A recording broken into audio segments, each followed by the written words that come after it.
alhamdulillahi rabbil alamin wassalatu wassalamu ala rasulillahi sallallahu alayhi wa sallam.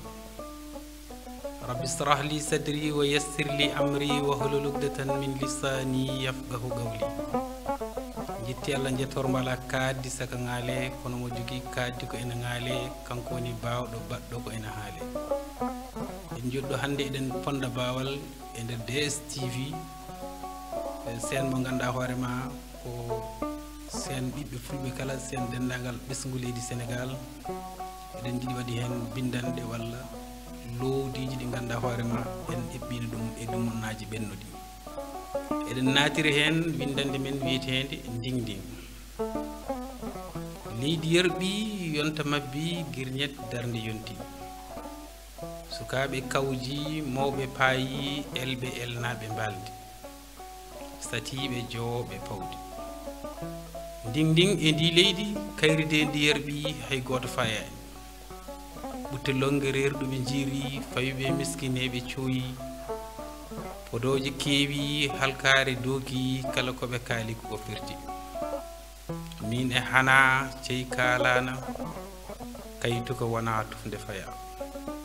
gawƴo famnaki awƴeteɓe gandani ko ngal hanki tan ɓe dewi miijoji durani.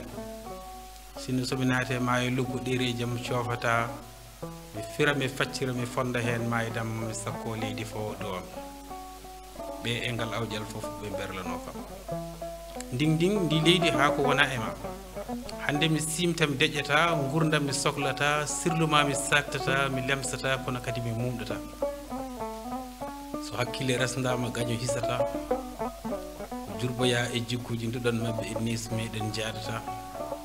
wonno ɗoygol ko danna soyata so hoɗima mbaddi dawtata dariɗo gollaki so ɗanima finata ɓe potta gudi ɓe tuɗɗo ɗoygol ngol wiyeɓe tuɗɗo.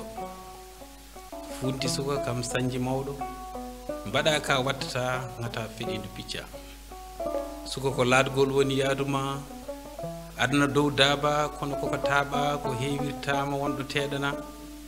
ken julɓe ɗum kam koko tawa ñambude lundiɓe wona ko jara.